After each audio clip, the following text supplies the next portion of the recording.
আমাদের যে বাংলা ভাষার ক্ষেত্রে আমরা যে ছোট থেকে যে বাংলা ভাষা এবং আমরা যে ছোট শিশু থেকে যে বাচ্চাদের পড়াই এবং নিজেরা পড়েছি, সেখানে আমাদের ঈশ্বরচন্দ্র বিদ্যাসাগরের যে বর্ণ পরিচয় এবং রবীন্দ্রনাথ ঠাকুরের যে সহজ পাঠ, এই বইটা আমরা সবাই পরিচিত।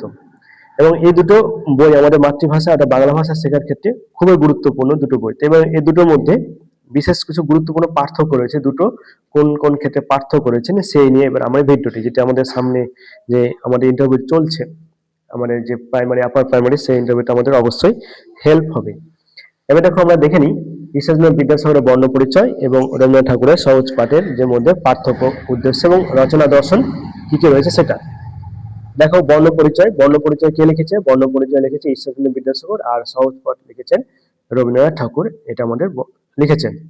রচয়িতার সময়কাল, রচয়িতা এবং প্রকাশ পায় বিদ্যাসাগরের রচনা, এবং সেটা 1855 সালে বর্ণ পরিচয় প্রকাশ পায়। আর রবীন্দ্রনাথের 1930 সালে সহজ পাঠ আমাদের এটি বইটি প্রকাশিত হয়েছিল। মূল উদ্দেশ্য কি রয়েছে এই বর্ণ পরিচয়? প্রথমত বর্ণ পরিচয় উদ্দেশ্য কি রয়েছে সেটা আমরা দেখব। বর্ণ পরিচয় উদ্দেশ্য কি? এর প্রধান উদ্দেশ্য ছিল ভাষার কাঠামো, ব্যাকরণ শেখানো, বর্ণমালা চেনা, যুক্তাক্ষর গঠন, শুদ্ধ বানান শিক্ষার উপর এতে জোর দেওয়া হয়েছে। আর সহজ পাঠের কি উদ্দেশ্য ছিল? ভাষার প্রতি ভালোবাসা তৈরি করা, ছড়া, ছন্দ এবং গল্পের মাধ্যমে শিশুদের আনন্দ দিয়ে ভাষা শেখানো। এটাই হচ্ছে সহজ পাঠের মূল উদ্দেশ্য বা লক্ষ্য। ভাষাশৈলীর মধ্যে পার্থক্য কি রয়েছে? ভাষা কিছুটা তৎসম, শব্দবহুল এবং গুরুগম্ভীর রয়েছে। সাধুরীতির প্রভাব বেশি। এটি মূলত শিক্ষা নীতিমূলক। আমাদের বর্ণ পরিচয়। আর সহজ পাঠ কি রয়েছে? সহজ পাঠ অত্যন্ত সাবলীল, ঘরোয়া এবং চলিত রীতির ব্যবহার বেশি।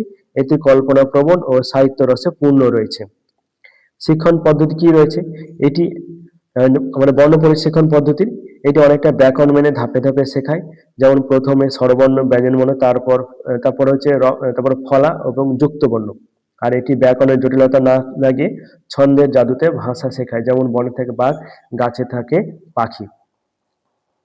এটা হচ্ছে শিক্ষাগত পার্থক্য। এবং চিত্রগত চিত্রসজ্জা। বর্ণ পরিচয় ছবির ব্যবহার থাকলেও তার অলঙ্করণের জন্য নয়, বরং বিষয়বস্তু বোঝানোর জন্য ব্যবহার করা হয়। আর নন্দলাল বসুর আঁকা বিখ্যাত লিনোকাট ছবিগুলো এই বইয়ের অবিচ্ছেদ্য অংশ, যা পাঠকে আরো জীবন্ত করে তোলে। সেটা সহজ পাঠের পাঠকে আরো জীবন্ত করে তোলে। বিষয়বস্তু কি রয়েছে? এখানে গোপাল এবং রাখালের মতো চরিত্রের মাধ্যমে ভালো মন্দের বা নীতি নৈতিকতার পাঠ দেওয়া হয়েছে। আর সহজ পাঠে কি রয়েছে? গ্রামীণ বাংলা, তারপরে হচ্ছে প্রকৃতি, ঋতুচক্র এবং সাধারণ মানুষের জীবনযাত্রার ছবি ছড়ার মাধ্যমে তুলে ধরা হয়েছে সহজ পাঠে। এখানে দেখো সারসংক্ষেপ কি রয়েছে।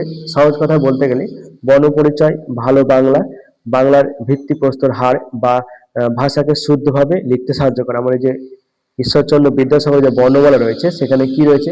বাংলা ভাষা ভিত্তি প্রস্তুত করেছে, যাকে বলা হার বলা হয়, এবং যা ভাষাকে শুদ্ধভাবে লিখতে ও পড়তে শেখায়। আর সহজ পাঠ হলো সেই ভাষা রক্ত মাংস প্রাণ, যা মানুষকে অনুভব করতে ও সাহিত্যের রস আস্বাদন করতে শিখিয়েছে। তাহলে আমাদের যে রবীন্দ্রনাথ ঠাকুরের এবং ঈশ্বরচন্দ্র বিদ্যাসাগরের যে বর্ণমালা এবং এই যে সহজ পাঠ, বইটা অত্যন্ত গুরুত্বপূর্ণ। তো এই যে দুটো যে মূল পার্থক্য রয়েছে, সেই পার্থক্যটা এখানে আলোচনা করলাম। তো ভিডিওটা ভালো লাগলে অবশ্যই শেয়ার করবে এবং সাবস্ক্রাইব করে দেবে।